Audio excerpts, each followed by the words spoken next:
complètement disjoncté. On va quand même essayer de prendre ce chemin-là. 133 flèches.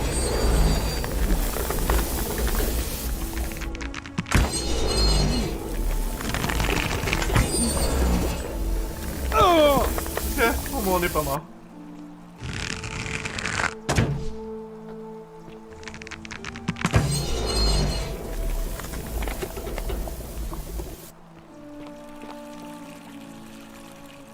Ok, bon, on gardera pas l'arc sur nous autres. Le message sur la porte, c'est celui-là.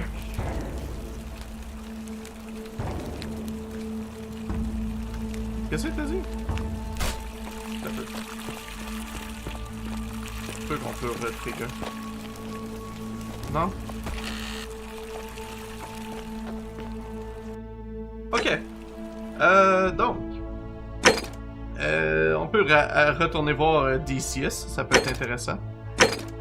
Là, bon, on a accès à beaucoup de choses. Il y a beaucoup d'endroits qu'on n'est même pas allé encore.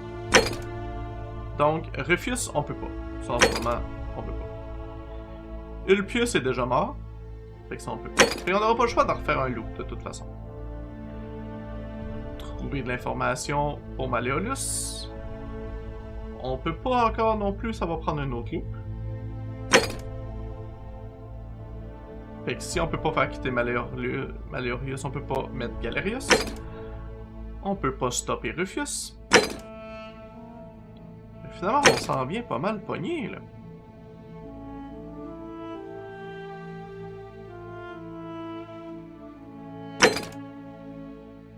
Ok. Donc. En passant, il y a un gros spoil que je fais exprès de reporter le plus loin possible. Parce qu'en ce moment, je peux déjà avoir l'information, mais je pense qu'on va continuer avec Isn't Equitia. the great temple majestic? I take it you've cleared. Follow me, but don't follow too closely. We Okay. can't have people think.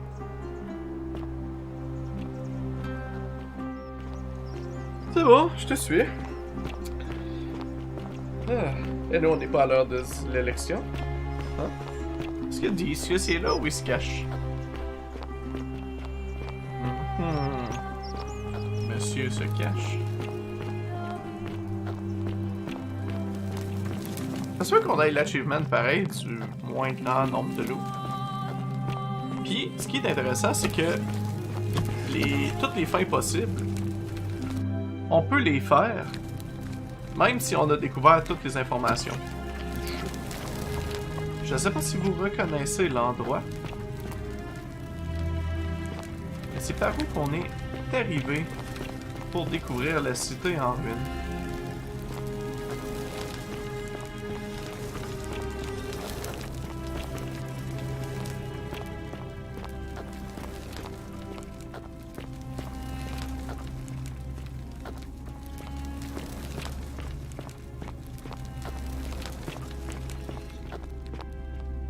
Et pour ceux qui veulent s'éviter beaucoup de spoilers, c'est un bon moment de ne pas continuer l'écoute. Pour les autres, let's go. All right, you're here. You were asking how I knew the young woman you met by the river was wearing a hood. Here, look down at the bottom of the baths. It's a little hard to make out in this light. If only we could see. Oh, what a marvelous lamp. But do you see it? Somebody waking up by a river in a forest to find a hooded figure with a coin. It's just as you described it, only your pronunciation is a little off. The name you heard wasn't Karen. It was C-H-A-R-O-N, as in Charon, the ferryman of the dead. Charon, who, in exchange for the right coin, helps the souls of the newly deceased cross the Styx, the river that separates the land of the living from the land of the dead. When I dragged you out of the river, I thought you were never gonna wake up. I checked your pockets for ID, but all I found was some loose change. Feels like I've spent my whole life in a dead-end job with an endless commute. Sorry if I sounded cagey, it's just that I don't always get the best reactions when I introduce myself. My name's Karen. I'm so sorry, my friend. I'm so sorry. I take it you know what this means. On est dans le underworld. I'm afraid so. It's all starting to make sense. All these people whose last memory was running from the fires toward the river. It seems none of them escaped with their lives after all. Perhaps we should be grateful they don't remember their final moments. It also tells us that the Golden Rule is the work of Pluto, the god of the underworld, and why his epithet has always been Father of Riches. I know it's a lot to take in, and you look as if you have questions, so I'll try to answer them if I can.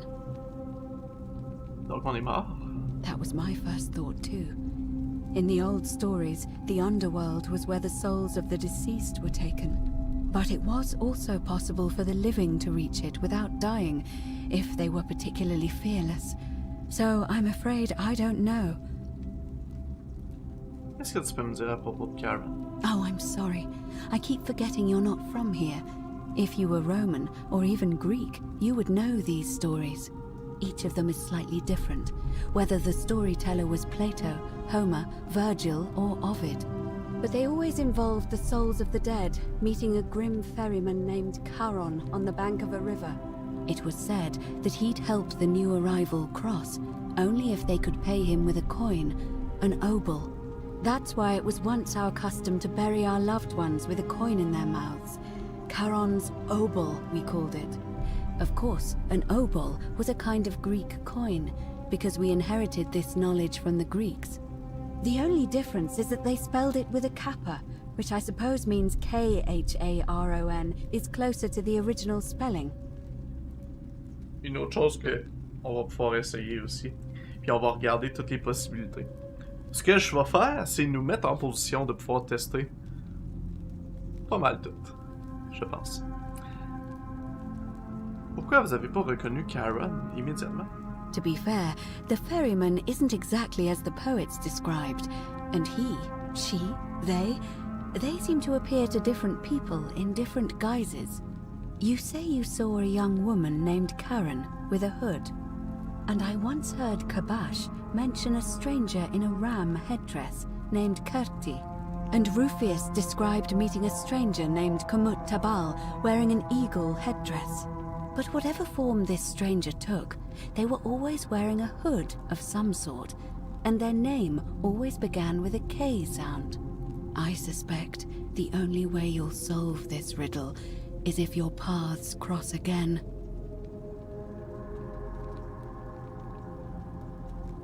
C'est fou comment c'est un playthrough. Le refaire une deuxième fois, puis je suis juste en réflexion, c'est quoi les meilleures façons d'aller chercher toutes les informations, toutes les possibilités.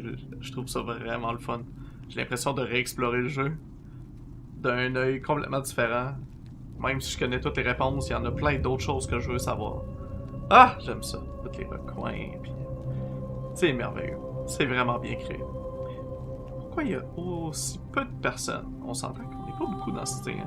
23 personnes qui nommaient au début, 3 disparus. Kabash est pas là, Scintilla est pas là. Puis le fameux dude qui n'ont pas nommé le nom, qui a essayé de quitter à l'endroit où est-ce qu'on est en ce moment. Good question. Fait qu'il reste 20 personnes. In the stories, Charon would always require a coin as payment for passage across the river. But that never made any sense to me. What does an ancient immortal being need with coins? In our case, it seems Charon didn't take the coins we had. He or she merely checked we had one in our possession. So, maybe there's something special about the coins each of us had on us. That might explain why we wound up here, but so many others did not. Essayez-tu pas me dire ça? I mean, I had my suspicions, especially after Livia's ramblings, but I would never have figured it out without your help, I promise you. Et toutes les questions. Now that we know where we are, we have to figure out what to do about it, if we don't want to be cast into gold for eternity. We don't have much to go on, except the old stories. I remember 4 in particular about heroes in the underworld. Hercules, the demigod and son of Jupiter, Orpheus, a Thracian poet, Sisyphus, a king of Ephyra, and Aeneas, a Trojan hero. Hercules was able to leave the underworld because he cowed its god with his strength. Sisyphus and Orpheus both relied on their wits instead. They persuaded the goddess of the underworld, Proserpina, to help them escape. And finally, Aeneas was able to escape with the help of a spirit guide, who led him through a secret gate. So it seems you have two options: to confront the god of the underworld head-on, or find a way to escape with the help of Proserpina or some other guide.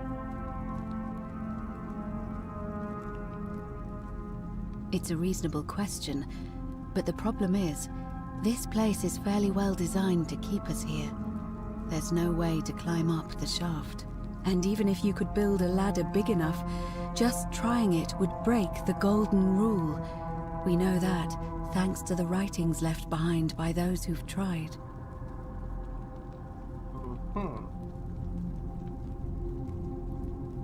All Romans try to avoid saying it, and the reason is quite simple. He might hear us. You may refer to him as Pluto, if you wish, but you'll only be calling attention to yourself. Do so at your own peril. Shh! Is everyone so blunt where you're from? Oh. That option would be the boldest, but also the only way to learn the truth about the Golden Rule, and maybe even put an end to it. As I said, Hercules managed to overpower the god of the underworld, but he was a demigod. Forgive my candor, but you are no Hercules.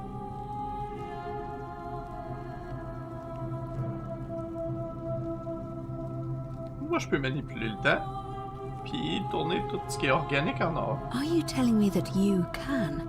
I won't pretend to understand exactly what that means, but if that's true, then perhaps you stand a chance.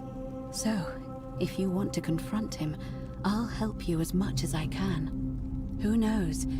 Perhaps your name will be uttered in the same sentence as Hercules one day. But first, you'd need an audience with you-know-who, and for that, you'll need to enter the great temple overlooking the city. The problem is, the door has been sealed shut for as long as I've lived here, and there doesn't even seem to be a keyhole. I suspect the answer lies in the desecrated obelisk in front of it. I'm not sure if you noticed, but there are 4 plaques missing from its base. It looks as though somebody, or a series of somebodies, forcibly removed them, and in doing so, dishonored and angered our divine keeper. If you could recover and replace all 4 of those missing plaques, I imagine he might be willing to receive an audience again. Parle-moi de l'obélisque. It's the towering stone monument with 4 sides and a pyramid-shaped head that stands before the great temple, a dedication to the god of this place. You'll find them all over Rome, but of course they were looted from Egypt many years ago. It seems one of them made its way here too, although how is a mystery. However, this one is unusual in that each of the 4 sides is decorated in a different style: Roman, Greek, Egyptian, and another I don't recognize. That means you'll need to recover 4 different plaques: Roman, Greek, Egyptian, and a 4th, a mystery plaque.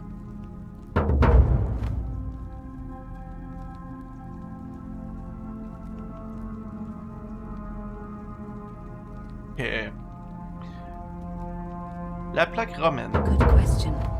To answer that, we first need to ask who would have defaced the obelisk in the first place. It would have had the god's name engraved into it, so it may be that whoever desecrated it wanted that name to be forgotten. And there's only one group of people I know of who might want to do that. There's a cult in Rome that often argued there is only one true god. Theirs, of course. They've been known to start fires, as well as deface religious monuments whose existence challenged their beliefs. If I were you, I'd go looking for them. Of course, they've all been in hiding since the fire last year, so finding them won't be easy. But I did hear a rumor they have a secret shrine somewhere in the city. Perhaps, if you could find that, you might be able to recover the Roman plaque. Okay. La plaque grecque. I don't know. But perhaps you should begin your search with the local Greek fellow, Georgius. His store is in the forum. Égyptienne. Perhaps Kabash, our Egyptian resident, would be able to tell us. Unfortunately, he disappeared weeks ago. But I did hear Aurelia is peddling rumors about him at the tavern, so perhaps you could talk to her, or just take a look in his room.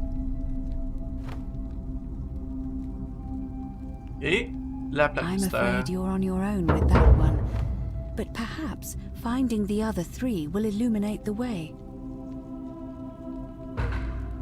Et si, mettons, on quitte, mais en suivant Proserpina. As I mentioned, both Orpheus and Sisyphus were said to have persuaded Proserpina to help them escape, and Aeneas was guided to the exit. The problem is, those are the stories of a poet, a self-aggrandizing king, and a brawler about their own heroic deeds, so they should be taken with a grain of salt. First, Proserpina. What we do know about her is, well, it's a grim tale. It's said the god of the underworld abducted and dragged her here against her will, forcing her into marriage. Donc, elle voudrait sûrement nous aider. If the stories are true, then I suppose so. The problem is, how do we communicate with her without being noticed by her captor? Leaving that aside for a moment, there is also the possibility of a spirit guide. I don't suppose you've come across one of those in your travels? J'entends les murmures de temps en temps, des statues femmes. Truly? And you're only bringing this up now? Then again, I suppose you were worried I'd think you were as mad as Navia. Can you tell me more? Is it the same voice? What kinds of thing does it say? Toujours la même voix. Aidante, un petit peu cryptique. Fascinating. Perhaps she's a benevolent spirit. Or perhaps... Peut-être. Perhaps you're hearing the voice of Proserpina herself. Possible. If she has indeed been abducted, it would make sense for her to speak in cryptic whispers to avoid detection. Tell me, has she told you anything that might lead you to the way out? Weighed against the current, her tears run through the city, and she weeps where the water flows. That is strange. There are no rivers here. Let me think on that. Peut-être dans Citerne. Right, because the current flows into the city through the aqueduct and into the upper cistern. I vaguely recall wondering what was in there, but the door at the back of the great temple is locked up tight. You might be able to get a key from the magistrate, but if that doesn't work, perhaps you can find another way in. Let me know if you find anything in there. Fait que là, on a beaucoup de choses à dire à Cynthius en discussion. Beaucoup. All right. Let's go. I would suggest not discussing this with anyone. Come on. The best we can do for them is to let them remain oblivious for as long as possible. As for Livia, it seems she's been shouldering the weight of this terrible secret all this time. Perhaps it would comfort her to know she's not alone.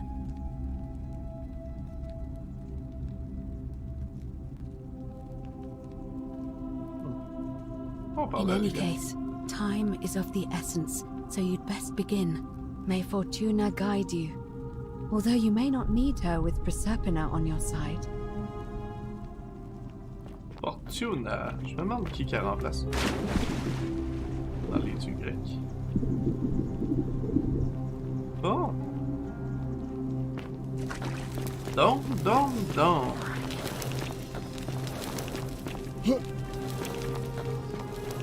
Fait que le murmure nous mène vers la citerne, clairement.